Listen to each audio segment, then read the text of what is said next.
At nakakatuwa kasi marami na pong nakaka-appreciate ng poetry. At saka ng mga ganitong klase ng open mic, may mga bata, may na pang pamilya.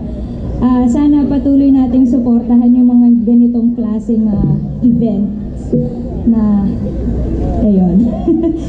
Anyways, Andrew's turn. pahinga muna tayo sa mga pagkabigo. Ito po, sinulat ko lang to just a couple of days ago. Kaya rough draft.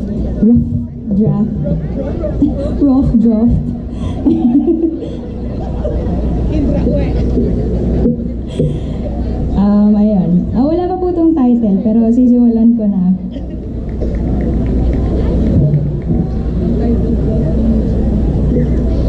Marami na tayong sinulatan. Mula sa mga taong nagpasaya at sa iyo ay nang iwan. Hanggang sa mga ulap, mga tala, ang araw at buwan, ang mga araw-araw at ang buwan na dumaraan, mga taon.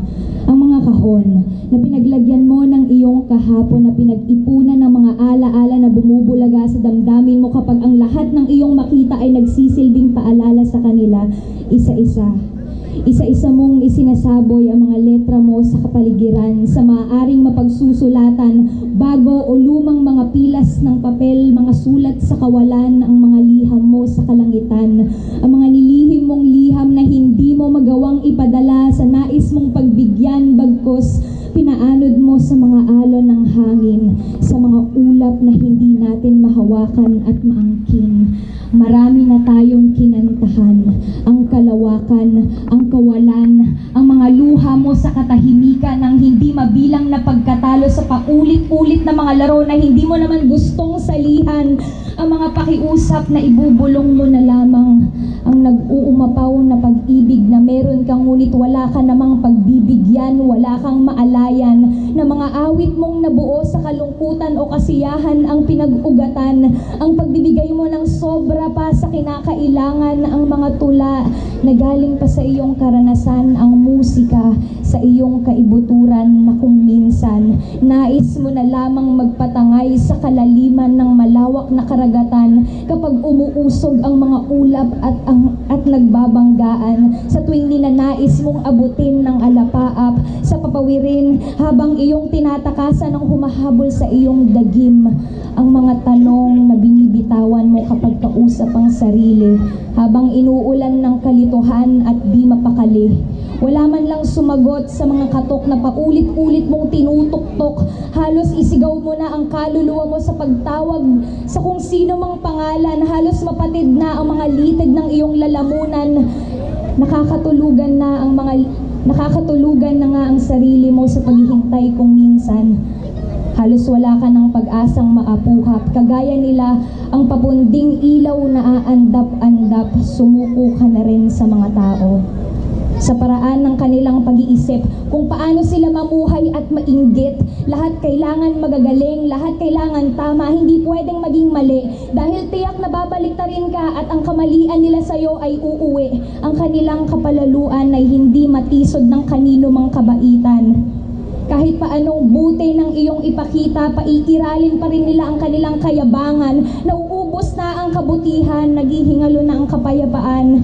Wala na akong matanaw na magandang kahahantungan nitong daigdig na walang dalawang isip nating pinababayaan. Kaya't simulan mo ang nais mong makita sa mundo. Kapag gusto mo nang isuko ang iyong pagiging tao, magliwanag ka na parang isang umaga at maging ilaw ka kahit sa dilim pa. Ipinta mo, iguhit mo ang mga titik ng iyong awit sa iyong pag-indayog, ikanta mo ng malakas ang mga huni na sinasarili ng iyong puso, iyong isuko sa kalayaan ang mga ilihim mong katauhan, iyong pakawalan ang ikinubli mong damdamin sa piling ng iyong kadiliman, isaboy mo sila sa kalangitan, ibigay mo sa dakilang lumikha ang iyong mga inaasam, ikwento mo ang iyong tunay na nararamdaman, ibulong mo sa tuwing ikaw ay ginagawang anino ng iyong nakaraan kapag ika'y lumalakad sa malulubak na daanan na parang hindi ka nila gustong paratingin sa iyong pagpupuntahan.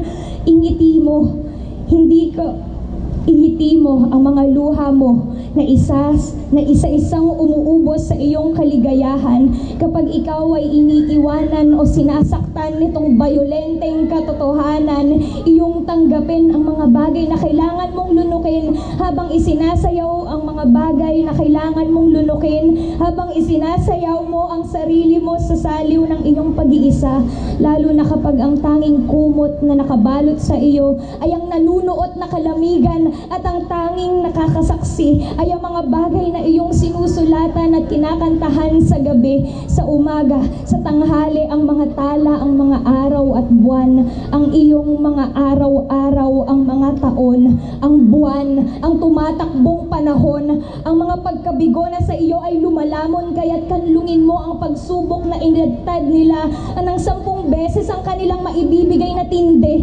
Salubungin mo sila ng yakap at hagkan ng iyong halik na para bang kakambal na sila ng iyong buhay.